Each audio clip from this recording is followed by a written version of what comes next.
നമസ്കാരം.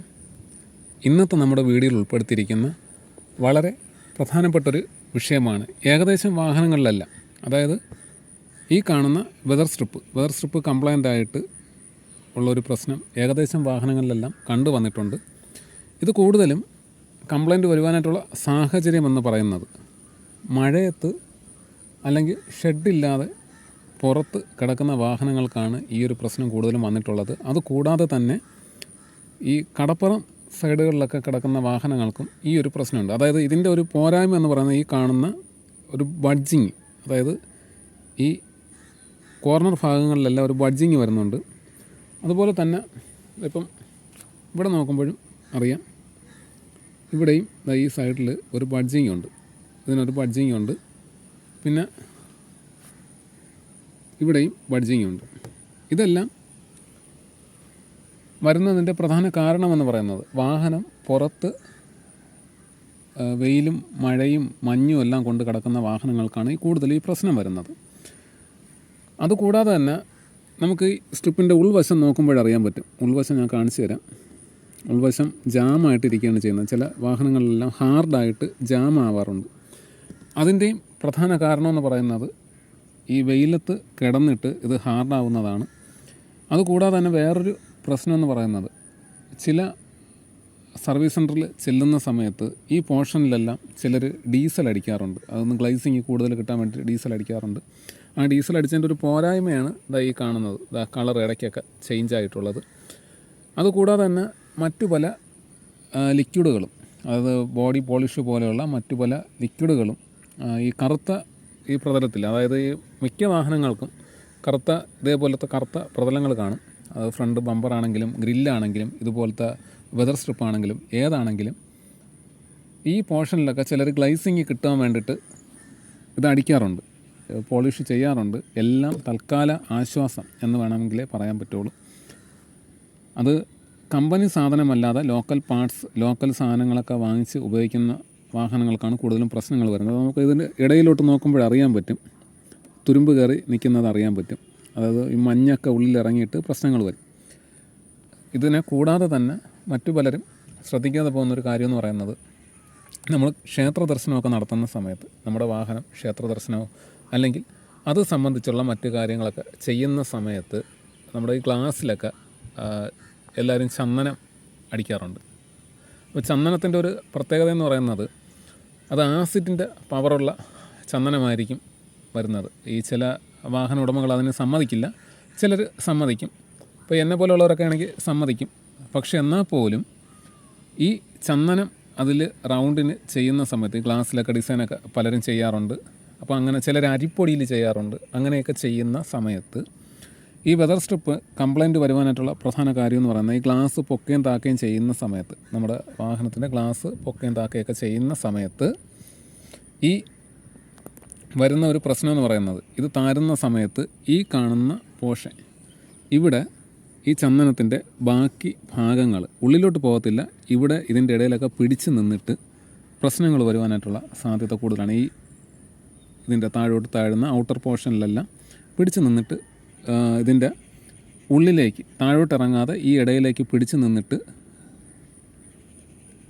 ഗ്ലാസ് ഒന്നുകിൽ ജാമായി പോകും.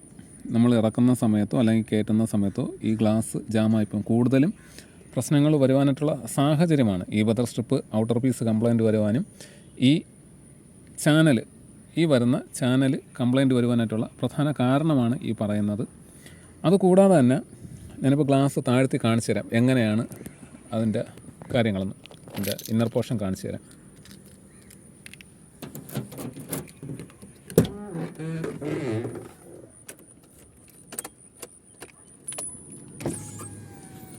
ഗ്ലാസ് താഴ്ക്കുമ്പോഴേ ചെറിയൊരു സൗണ്ടുണ്ട്.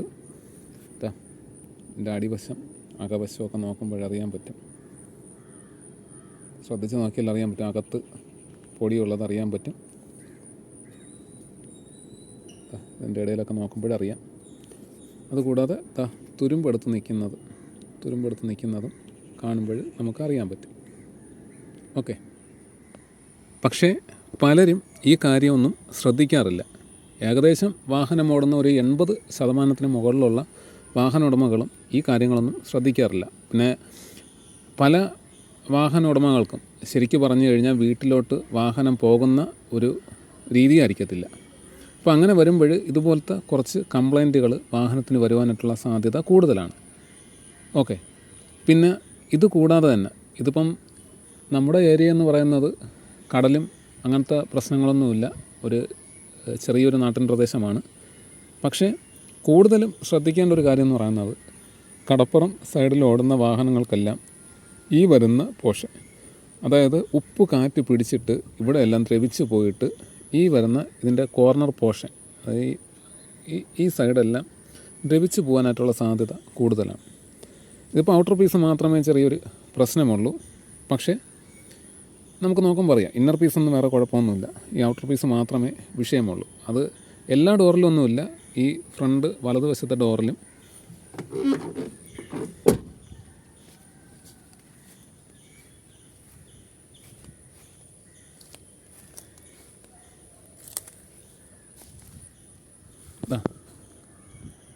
ഈ ഇടതുവശത്ത് ഈ കാണുന്ന പോർഷൻ, പിന്നെ ഇവിടെയൊന്നുമില്ല, ഇടതുവശത്തെ ഡോറിനൊന്നും വേറെ കുഴപ്പമില്ല. പിന്നെ ഇത് ഇളകി പോയിട്ടുണ്ട്, ഇവിടെ ഒരാൾ കയറി അള്ളി പിടിച്ചതാണ്, ഇത് ഇളകി പോയിട്ടുണ്ട്, അല്ലാതെ വേറെ കുഴപ്പങ്ങളൊന്നും ഇല്ല. അപ്പോൾ ഇതിൻ്റെ പ്രധാന കാര്യമായിട്ട് ഇത് കംപ്ലൈൻറ്റ് വരുവാനായിട്ടുള്ള പ്രധാന സാഹചര്യം എന്ന് പറയുന്നത് ഈ പറഞ്ഞ കാര്യങ്ങളാണ്. അതായത് ഗ്ലാസ്സിൽ ചന്ദനം തൊടുന്നത്, അതുകൂടാതെ തന്നെ ഈ മഴയത്തും വെയിലത്തുമൊക്കെ നിർത്തിയിട്ടിരിക്കുന്നതിൻ്റെ ഒരു പോരായ്മ, അത്രയേ ഉള്ളൂ. അപ്പം ഈ ഒരു കംപ്ലൈൻറ്റ് നിങ്ങളുടെ വാഹനത്തിനുണ്ടെങ്കിൽ നിർബന്ധമായിട്ടും ഈ ഒരു പീസ് മാറണം. ഈ ഒരു പീസ് മാറാതെ വാഹനം ഓടുകയോ അല്ലെങ്കിൽ ഗ്ലാസ് താഴ്ത്തുകയോ ചെയ്യുകയാണെങ്കിൽ അതിലൊരു പ്രശ്നം പറ്റുന്ന ഒരു കുഴപ്പമെന്ന് പറയുന്നത് ഈ പോർഷൻ, അതായത് ഈ കാണുന്ന ഈ ഒരു പോർഷൻ വച്ചിട്ട് അത് ഒരഞ്ഞ് ഗ്ലാസ് പോറിൽ വരുവാനായിട്ടുള്ള സാധ്യത കൂടുതലാണ്. അതായത് ഈ കോർണർ ഭാഗം, ഈ ഗ്ലാസും ബീഡിങ്ങും വരുന്ന ഈ കോർണർ ഭാഗം ഗ്ലാസ് താക്കുമ്പോൾ, അതായത് അകത്ത് ഇരുമ്പിൻ്റെ മെറ്റീരിയൽ കൊണ്ടാണ് ഈ വെതർ സ്ട്രിപ്പ് ചെയ്തിരിക്കുന്നത്. അപ്പോൾ ഗ്ലാസ് താഴ്ത്തുന്ന സമയത്ത് ഇത് ഒരഞ്ഞിട്ട് ഗ്ലാസ്സിൽ പോറിൽ വീഴുവാനായിട്ടുള്ള സാധ്യത കൂടുതലാണ്. ഞാനിപ്പോൾ എൻ്റെ വാഹനം ഗ്ലാസ് ഉയർത്തി കാണിച്ചു തരാം. ചെറിയ രീതിയിലുള്ള ഉരച്ചിലുണ്ട്, കാണിച്ചു തരാം.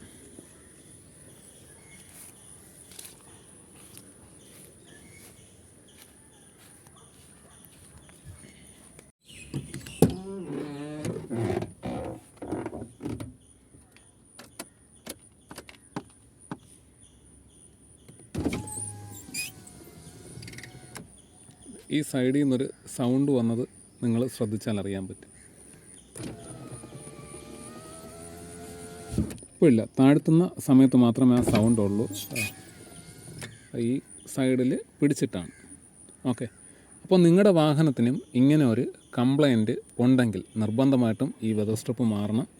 വെതർ സ്ട്രിപ്പ് പരമാവധി ഒറിജിനൽ വെതർ സ്ട്രിപ്പ് തന്നെ വാങ്ങിച്ചിടുവാനായിട്ട് ശ്രദ്ധിക്കണം. ഇതിൻ്റെ ഒരു പരിഹാരം എന്ന് പറയുന്നത് പരമാവധി ഷെഡിൽ വാഹനം പാർക്ക് ചെയ്യാൻ നോക്കണം, അല്ലെങ്കിൽ ഒരു ടാർപ്പോ കെട്ടിയിട്ട് അതിൻ്റെ താഴെ വാഹനം ഇടുവാൻ പ്രത്യേകം ശ്രദ്ധിക്കണം. ഓക്കെ. ഇത് എല്ലാ വാഹന ഉടമകളും, ഒരു വാഹനത്തിന് മാത്രമല്ല എല്ലാ വാഹനത്തിനും ഈ നിയമം ബാധകമാണ്. സൂക്ഷിച്ചാൽ നമുക്ക് ദുഃഖിക്കേണ്ട ആവശ്യമില്ല. മറ്റൊരു കാര്യം പ്രധാനമായും ശ്രദ്ധിക്കേണ്ടത്, സെക്കൻഡ് വാഹനം, അതായത് സെക്കൻഡ് ഹാൻഡ് വാഹനം എടുക്കുന്ന വാഹന ഉടമകൾ നിർബന്ധമായിട്ടും ഏതൊരു വാഹനമാണെങ്കിൽ കൂടിയും ഈ പറഞ്ഞ കാര്യങ്ങൾ, അതായത് ഈ വെതർ സ്ട്രിപ്പിൻ്റെ ഇന്നർ പോർഷനും, ഇത് അകത്ത് ഇന്നറാണ് വരുന്നത്, ഇന്നർ പോർഷനും ഔട്ടർ പോർഷനും നിർബന്ധമായിട്ടും ചെക്ക് ചെയ്ത് കംപ്ലൈൻറ്റിൽ നിന്ന് ഉറപ്പ് വരുത്തണം.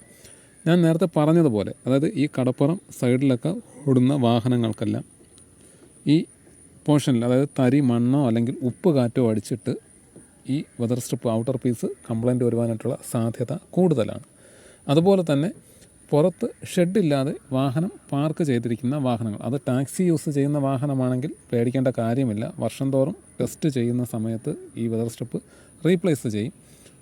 അതേസമയം പ്രൈവറ്റ് വാഹനമാണെങ്കിൽ നിർബന്ധമായിട്ടും ഈ ഒരു കാര്യം നിങ്ങൾ ശ്രദ്ധിക്കണം. ഗ്ലാസ് താഴ്ത്തിയിട്ട് ഇതിൻ്റെ ഉൾവശത്ത് കംപ്ലൈൻ്റ് ഇല്ല അല്ലെങ്കിൽ തുരുമ്പില്ലെന്ന് നോക്കി ഉറപ്പ് വരുത്തേണ്ടതാണ്.